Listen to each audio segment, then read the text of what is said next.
Alright, folks, it's Thursday morning. I am on my way to the city to go and interview Katsura Sunshine. I hope I'm pronouncing that correctly. He is a master Japanese storyteller. In fact, he's the first Westerner to receive the master certification in this very formalized style of storytelling.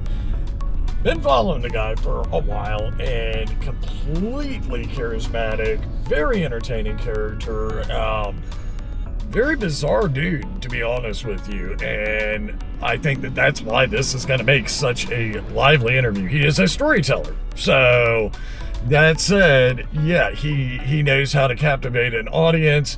He seems like a really, really intelligent dude. And again, I'm really excited about this. I'm actually going to go to the Japanese tea garden on my way there and, kind of hang out. All right, ladies and gentlemen, I've been following this fella for quite a while on Instagram. I'm going to let him tell you who he is so that I don't give y'all any bad information.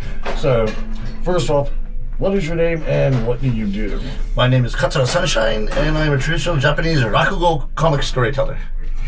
Now, how did you get into this? What is your backstory on this? I was always studying theater, playwright, and composer, and my main area of study was ancient Greek theater, Aristophanes, and I read an article one day by a scholar that Aristophanes and the Greek tragedies and the Greek comedies 2,500 years ago, and Japanese No and Kabuki, which were more like 500 years ago, had all these mysterious similarities. So that pulled me to Japan for the first time. Very, very cool. Now, I'm going to mispronounce it, and I do apologize, but what is Ranaku exactly? Rakugo. Rakugo. Yeah. I apologize. Not at all.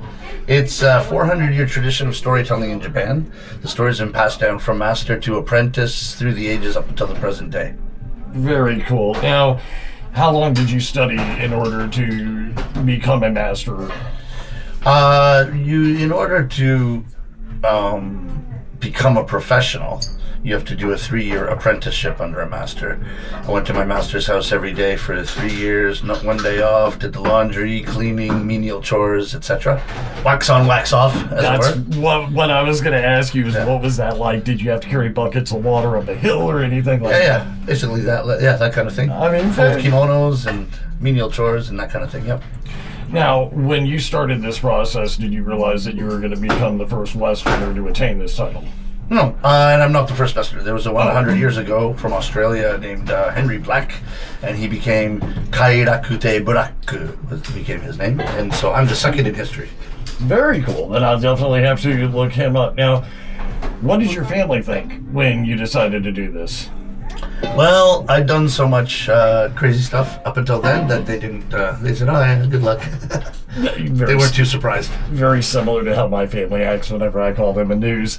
All right, so how did you get your name? Do you get to pick that, or you receive a name from your master, and and you receive a kanji character from your master. So my master's name was Katsura Sunshine, and the Katsura is the family name that goes back hundreds of years, and then the San means 3, and the Shi means branches. So he was Katsura 3 branches, as it were, if you're going to read the meanings of the kanji. And so all of his apprentices got the kanji for 3, san, so sankin, sango, sanko, etc. And then he wanted a name for me that would make sense of all around the world, so he gave me the character for shine and gave it the English reading, shine. So I'm Katsura Sunshine, which is 3 shines. So it's a play on words in Japanese. Very, very cool. Now, who does your hair? I'm sponsored by a hair salon in Japan called Tony and Guy, and they do a different color every month. And this month I'm blue because I went to the soccer game a couple weeks ago to support the Samurai Blue against Sweden. Very, very cool. Believe it or not, I had blue hair as a punk rocker for many years, dying it myself with a manic panic. Now, do you ever get heckled on stage? Not really, and it's not really encouraged. It's not that kind of art form. Okay.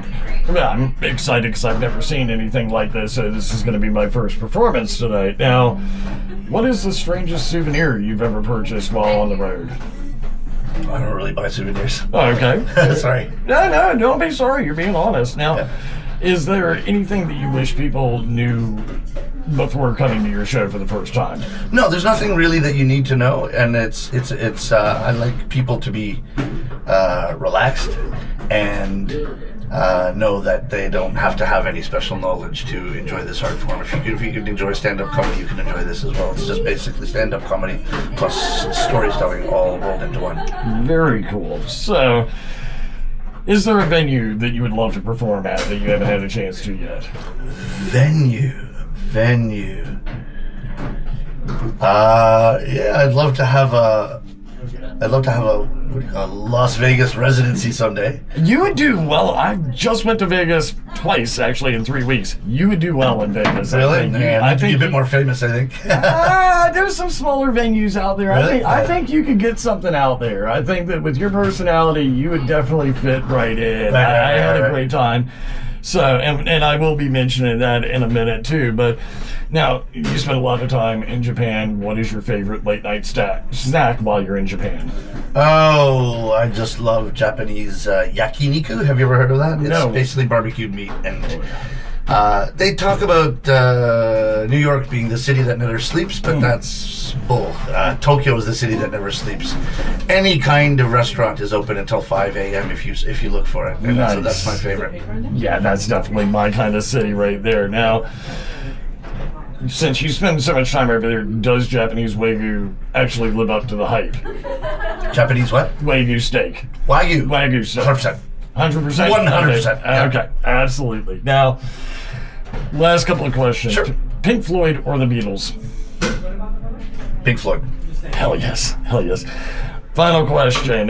You spend your time between Tokyo and New York. Have you ever been to Peter Luger's Steakhouse? You know what? I have not. That's crazy, but I haven't. You need to go. I guess I I tried it for the first time in Vegas. It absolutely blew my mind. Really? And now Okay. it is on my bucket list to go to both the New York and Tokyo locations. But I figured he bounces back and forth all the time. between I those. haven't been to either, yeah. You absolutely need to. Well, listen, Cheers. thank you so Yeah, much for thank your you very time. much. That was fun. And I will Hope you absolutely enjoy the show. Yes, I will see you tonight. Cheers.